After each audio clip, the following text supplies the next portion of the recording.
Oke, Assalamualaikum warahmatullahi wabarakatuh. Kembali lagi bersama kami di Info 3 RSID. Pada kesempatan kali ini kita akan sharing terkait bedah MFK 4. Oke, jadi beberapa waktu yang lalu, sekitar seminggu yang lalu kita sudah bahas ya dari MFK 1, 2, dan 3. Nah, kali ini kita akan melanjutkan di bedah MFK 4. Oke, langsung aja. Di dalam MFK 4 ini poinnya keamanan ya. Jadi beda dengan poin terdahulu. Di standar terdahulu itu poin MFK 4 itu adalah keselamatan dan keamanan. Di standar 2022 poinnya itu adalah keamanan. Jadi sudah spesifik di keamanan rumah sakit. Oke. Di sini rumah sakit menerapkan program manajemen fasilitas keselamatan terkait dengan keamanan di rumah sakit. Oke. Lalu maksud tujuan adalah yang sudah pasti itu untuk melindungi dan mencegah bila terjadi insiden keamanan ya, gangguan keamanan. Oke. Rumah sakit, nah ini yang penting itu adalah di sini nih. Rumah sakit menerapkan proses untuk mengelola dan memantau keamanan pada standar MFK 1 yang meliputi menjamin lingkungan yang aman dengan pemberian identitas, yaitu berarti di sini adalah identifikasi pengunjung. Lalu yang kedua, melakukan pemeriksaan, pemantauan keamanan fasilitas dan lingkungan secara berkala. Ini pemeriksaan dan pemantauan keamanan fasilitas. Lalu yang ketiga, pemantauan pada daerah-area berisiko. Daerah berisiko. Jadi ini pemantauan ke area-area kritikal, area-area berisiko, dan dilakukan pemasangan CCTV. Lalu ini perlindungan kepada individu yang ada di rumah sakit dari kejahatan, kekerasan, ancaman, dan pelindungan dari kehilangan, kerusakan, atau perusakan barang milik pribadi atau pasien. Oke, ini sudah jelas ya. Jadi sudah benar-benar hanya poin keamanan yang ada di MFK 4 ini. Untuk instrumen penilaiannya atau elemen penilaiannya adalah rumah sakit menerapkan proses pengelolaan keamanan di lingkungan rumah sakit meliputi poin A sampai E pada maksud dan tujuan. Oke, ini berarti sudah ada programnya, berarti tinggal bukti pelaksanaannya. Di mana bukti pelaksanaan ini, nah teman-teman bisa melihat poin apa aja yang harus ada. Yang pertama adalah pemberian identitas. Oke, jadi kalau bicara soal pemberian identitas, maka teman-teman kalau sudah punya panduan keamanan rumah sakit, maka juga buat SPO identifikasi pengunjung. Nah ini dokumen regulasi tambahan. SPO identifikasi pengunjung. Jadi di dalam SPO identifikasi pengunjung ini, rumah sakit mengatur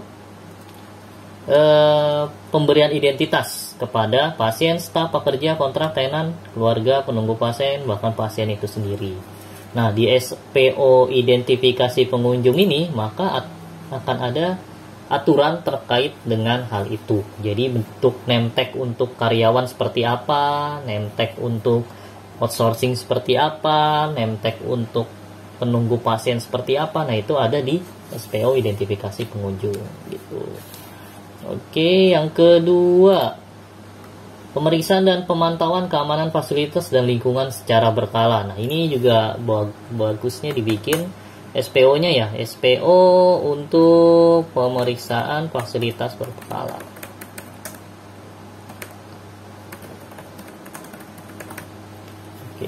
Nah, ini yang sering sekali banyak orang salah ya.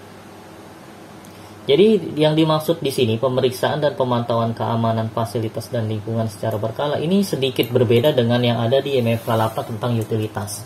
Kalau di MFK 8 itu sudah bicara soal utilitas, yaitu entah itu air ataupun listrik dan komponen-komponen utilitas lainnya.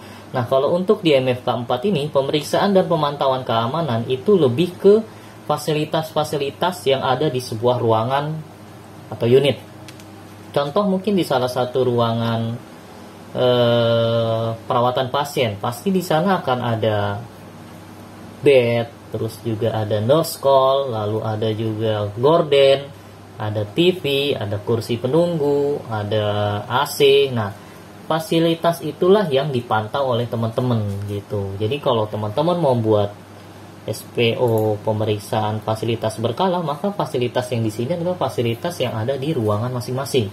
Misal tadi disebutkan di salah satu ruang rawat inap ada AC, nah makanya teman-teman daftar dulu di sini nih, daftar fasilitas peruangan.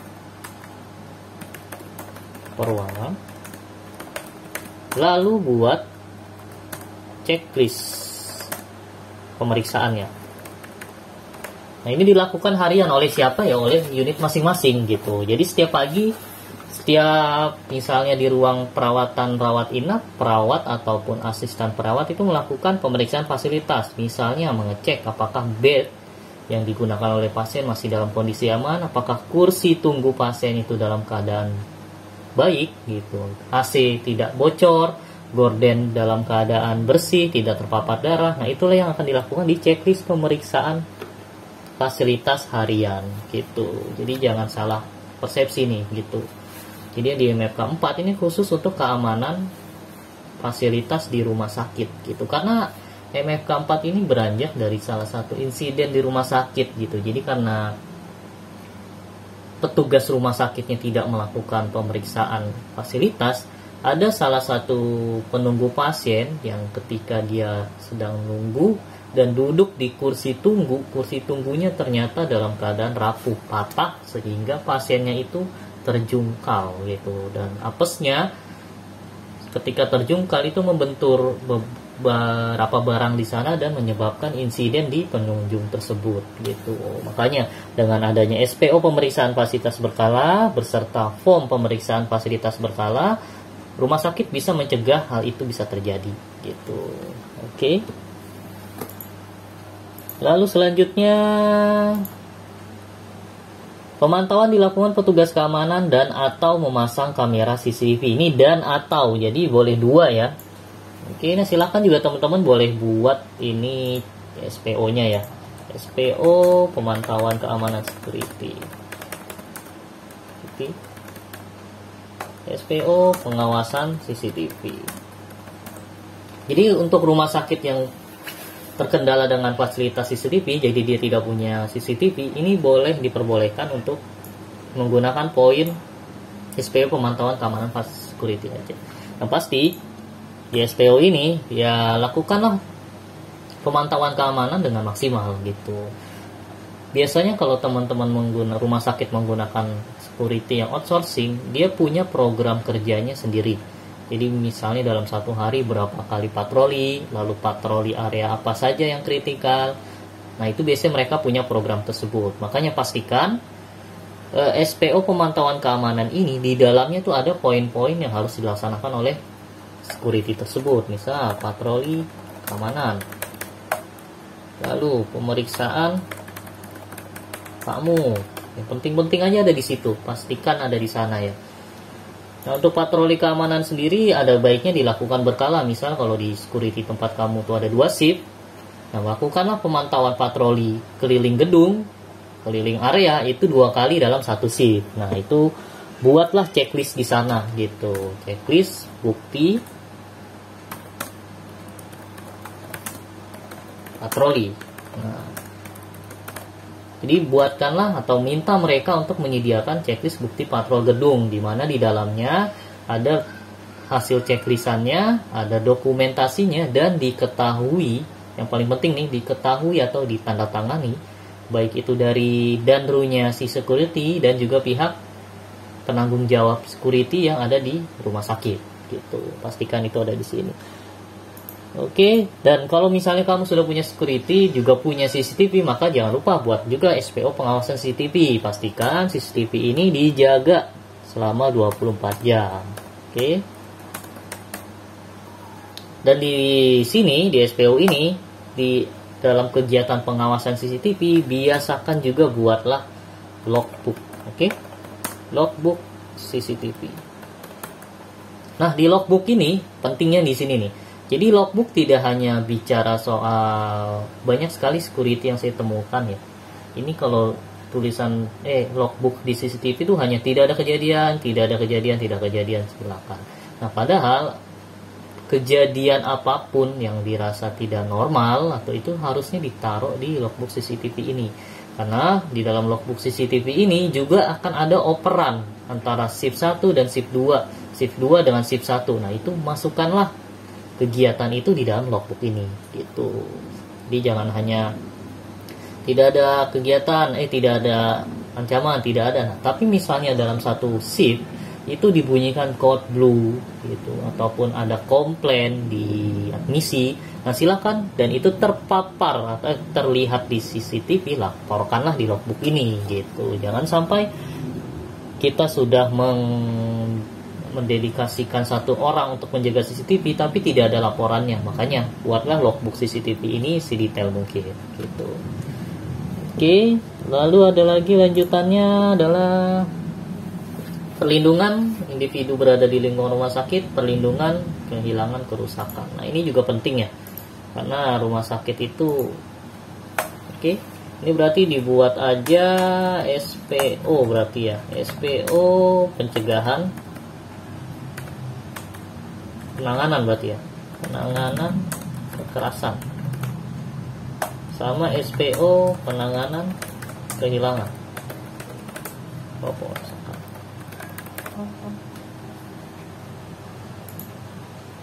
Oke, lihat ya. Nah, ini teman-teman harus punya nih SPO ini nih, karena penting sekali dalam mengimplementasikan standar tadi. Jadi rumah sakit harus punya SPO penanganan kekerasan. Ini kalau nggak salah juga ada di HPK ya, hak pasien dan keluarga kalau nggak salah. Ini diminta kalau perlindungan kepada staf gitu, karena semenjak pandemi banyak sekali nakes yang mengalami kekerasan ya oleh pasien atau keluarga pasien, maka rumah sakit juga perlu membuat SPO penanganan kekerasan, entah itu kepada staf, pasien, keluarga pasien, tamu, ataupun penghuni yang ada di rumah sakit. Buatlah alurnya seperti apa. Oke, lalu yang selanjutnya adalah SPO penanganan kehilangan pengusakan. Nah, ini juga sangat sering atau sangat mungkin terjadi di rumah sakit. Pernah ada rumah sakit ketika ada satu pasien plus datang ke IGD, dia sendirian saja, pasiennya itu jadi kayak korban kecelakaan, sendiriannya doa ke sana. Dan ketika keluarganya ingin mengambil jenazah, dia minta barang-barang pasien, dan ternyata rumah sakit itu tidak punya berita acara atau checklist atau form mengenai barang pasien apa aja yang ada melekat saat pasien itu datang, dan itu adalah bahayanya gitu. Jadi teman-teman harus punya SPO penanganan kehilangan ataupun pengusakan. Ini berkaitan tidak hanya kehilangan, tapi juga penanganan barang milik pasien yang tidak dijaga atau tidak ada pendampingnya, itu juga masuk ke dalam sini gitu. Makanya di SPO penanganan kehilangan pengusakan ini otomatis teman-teman nanti akan buat salah satu pos atau satu lemari khusus untuk barang-barang hilang atau barang-barang yang ditemukan di area rumah sakit yang belum diketahui pemiliknya. Nah, itulah nanti teman-teman silahkan pikirkan konsepnya bagaimana. Yang pasti pastikan penanganan kehilangan pengerusakan atau barang itu berjalan di rumah sakit. Ini seperti lost and found. Jadi kalau ada saya menemukan jam tangan di toilet, nah alurnya adalah silakan bawa jam tangan itu ke security. Nanti security akan membuatkan menyimpan barang tersebut dan melaporkan ke penghuni rumah sakit ya. Dan kalaupun ada orang yang mengaku itu punya jam, silakan dilakukan konfirmasi dengan melihat, bertanya kepada atau wawancara kepada orangnya dan lakukan serah terima seperti itu. Oke, lanjut. Nah, nih otomatis kalau teman-teman sudah punya regulasi di sini nih, SPO ini, maka ketika diobservasi dan bukti dokumentasinya itu pasti akan lebih mudah gitu. Oke, pasti nanti teman-teman akan lebih mudah. Jadi kalau sudah ada bagaimana rupanya kartu tunggu pasien, maka ketika diobservasi di sini teman-teman tinggal menunjukkan saja gitu. Ketika CCTV sudah ada, tinggal dicek, tinggal diberikan bukti logbook harian CCTV-nya gitu. Oke. Lanjut ya, 4.2, rumah sakit telah membuat pengkajian risiko secara proaktif terkait keamanan di rumah sakit setiap tahun dan didokumentasikan dalam daftar risiko. Nah, ini lagi-lagi daftar risiko ya. Kalau daftar risiko itu berarti teman-teman terserah mau buatnya itu yang pasti sudah punya form ya, form HIRA ya. Form HIRA yang spesifik di area keamanan gitu. Jadi form HIRA ini kan hazard identification and risk assessment ya.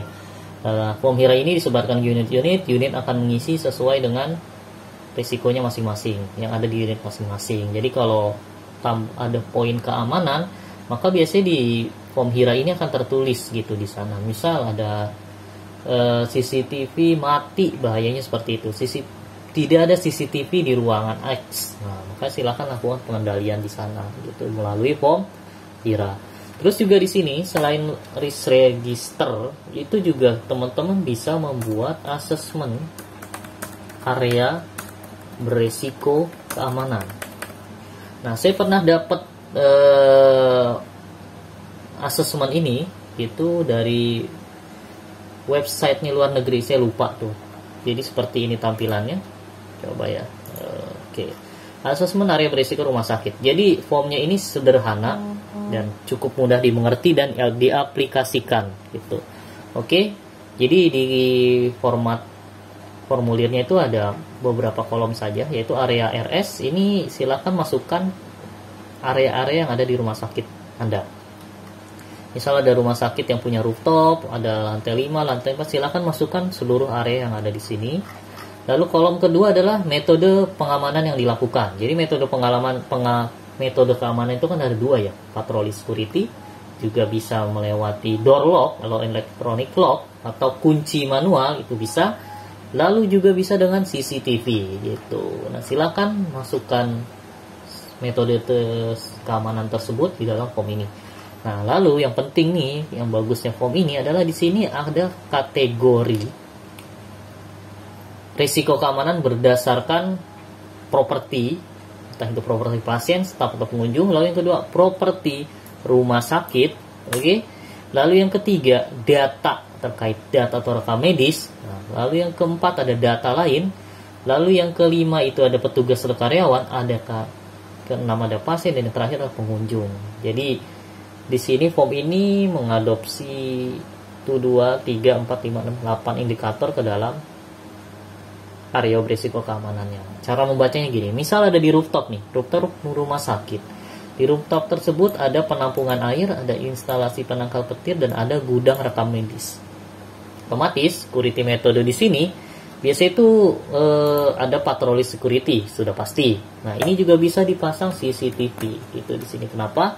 Karena di sini ada gudang rekam medis, di mana data-data rekam medis itu kan sangat konfidensial ya. Jadi mungkin penting di sini ada CCTV. Kalaupun keberatan dengan CCTV, bisa masukkan electronic lock, elektronik atau manual lock, itu juga bisa. Khusus di gudang rekam medis. Nah, baru teman-teman silakan isi dengan plus atau min gitu. Plus ini maksudnya tidak beresiko, plus ini adalah beresiko. Apakah penampungan air itu beresiko kepada properti pasien, staf, dan pengunjung? Harusnya sih tidak ya. Kalau ini ya, instalasi petir tidak, gudang risiko tidak. Ini harusnya minus. Oke. Apakah berkaitan dengan properti RS? Nah, ini pasti, karena ini adalah propertinya rumah sakit. Apakah berkaitan dengan data atau rekam medis? Sudah pasti. Di sini ada gudang rekam medis. Plus, ada data lain? Mungkin di sini tidak ya. Karena kan hanya data rekam medis saja yang ada di sana. Maaf, salah.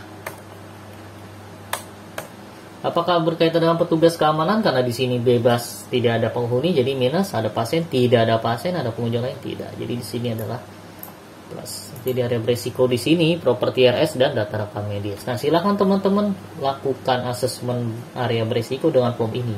Maka dari sini teman-teman akan tahu area mana sih yang paling beresiko keamanan dalam properti rumah sakit, properti pasien, data rekam medis, nanti akan ketahuan dari sini. Makanya setelah didapat hal seperti ini, maka teman-teman bisa mengurutkan daftar prioritas area berisiko rumah sakit. Otomatis, kalau dapat seperti ini, nah ini, misalnya seperti ini nih, plus semua, otomatis dia bisa dijadikan daftar area berisiko rumah sakit paling pertama gitu. Oke, di sini sebenarnya teman-teman juga paling gampang bisa tambahkan satu kolom, isinya adalah total. Jadi misalnya di sini adalah 2. Oke, di sini adalah 3. Nanti nilai yang paling besar itulah yang paling berisiko. Jadi bisa dibuat perankingan dari yang paling berisiko hingga yang paling normal gitu. Oke, jelas ya untuk area berisiko ini. Kita lanjut. Oke, yang ketiga, 4.3. Ini sepertinya ada risk register. Harusnya sih bisa lah yang ini. register, karena kalau risk registernya sudah ada dari awal itu akan lebih mudah. 4.3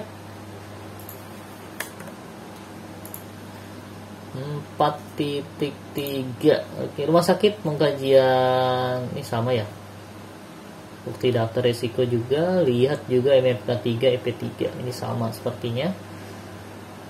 Lalu yang keempat, rumah sakit pemantauan resiko keamanan. Nah, pemantauan resiko keamanan ini yang banyak bikin orang bingung nih. Pemantauan resiko keamanan itu seperti apa sih? Di sini sudah dijelaskan. Kalau pemantauan risiko keamanan dilaporkan setiap 6 bulan kepada direktur rumah sakit. Buktinya apa? Pelaksanaan pemantauan dan laporannya gitu. Jadi teman-teman kalau tadi coba lihat form aslinya seperti apa ya. Oke, form aslinya di sini bukan pemantauan risiko keamanan 6 bulan untuk pelaksanaan pemantauan risiko. Jadi teman-teman kalau sudah punya program MFK induk ataupun program keamanan rumah sakit, oke, kalau sudah punya program tersebut, maka teman-teman bisa membuat laporan dari sana gitu. Makanya teman-teman pastikan punya program keamanan dulu, baru buat laporan program keamanan gitu. Itu bisa teman-teman lakukan. Lah isinya apa aja sih? Lah isinya teman-teman lihat lagi maksud dan tujuan. Isinya adalah maksud dan tujuan isinya tadi lihat lagi yang pertama. Isinya itu simple pasti. Yang pertama, menjamin identifikasi pasien atau pengunjung ini dijalankan. Pemeriksaan pemantauan keamanan dijalankan, pemantauan area berisiko diamankan, perlindungan kekerasan individu dijalankan, perlindungan kehilangan, kerusakan, perusakan barang dijalankan. Nah, isinya ya 5 poin ini aja gitu. Makanya kalau teman-teman tadi sudah membuat SPO ini, otomatis nanti akan dihasilkan form ya dari SPO ya, form pemeriksaan atau form identifikasi. Nah, silahkan lakukan hal itu gitu. Isilah semua daftar fasilitas peruangan, lalu isilah checklist pemeriksaan hariannya atau mingguannya, lakukan patroli keamanan, lalu isi checklist bukti patrolinya, lalu lakukan pemeriksaan tamu sesuai prosedur, isi buku tamunya gitu, lakukan pengawasan CCTV, isi logbook CCTV-nya gitu. SPO penanganan kekerasan dijalankan, bila ada kekerasan lakukan penanganannya gitu. Otomatis kan di sini akan ada laporan insiden. Jika kehilangan perusakan juga buat laporannya gitu. Ya udah, tinggal lakukan ini aja, lalu nanti di-compare menjadi satu laporan gitu. Jadi satu laporan program keamanan yang diserahkan 1 semester sekali gitu. Makanya kalau teman-teman menjalankannya ini setiap bulan gitu, rutin, maka ketika nanti tiba waktunya membuat laporan ini, teman-teman nggak akan bingung lagi gitu, karena datanya sudah dikumpulkan gitu. Dan untuk khusus untuk MFK 4 ini sebenarnya tidak terlalu banyak ya laporannya. Paling hanya ada berapa tadi ini? 1, 2, 3, 4, 5, 6. 6 hanya 6 kegiatan saja gitu yang teman-teman lakukan. Terbilang simple ya, sedikit gitu. Tapi asal jalankan itu pasti akan membantu teman-teman dalam membuat laporannya gitu. Oke, ini sepertinya MFK 4 seperti itu aja. Udah lanjut MFK 5. Oke. Jadi kalau bisa disimpulkan, lakukan, buat dulu SPO-nya, lalu ini juga bisa teman-teman lakukan checklist apa namanya? Inspeksi ini juga bisa, identifikasi pengunjung ini bisa. Anda selaku PJMFK bisa membuat checklist ini lalu melakukan identifikasi pengunjung. Dan yang pastinya ketika nanti disurvei atau hari akreditasi, pastikan yang ada di SPO ini dijalankan gitu, karena nanti surveyor akan jalan-jalan ke setiap ruangan. Misalnya kepada staf, dia akan ngecek apakah kelengkapan identifikasi stafnya itu sudah benar dilakukan, ada name tag-nya benar, outsourcing akan dipakai apakah name tag-nya sesuai, pengunjung pasien memakai kartu tunggu pasien itu juga akan dicek gitu. Oke, dengan adanya SPO identifikasi pengunjung dan dilakukannya inspeksi implementasi SPO tersebut, maka teman-teman akan lebih lebih mudah mengimplementasikan identifikasi pengunjung di rumah sakit. Oke, mungkin simpel ya, segitu aja. Cuma walaupun sudah terlihat sederhana tapi cukup panjang juga nih, 12 menit. Terima kasih ya atas kesempatannya. Selamat siang. Assalamualaikum warahmatullahi wabarakatuh.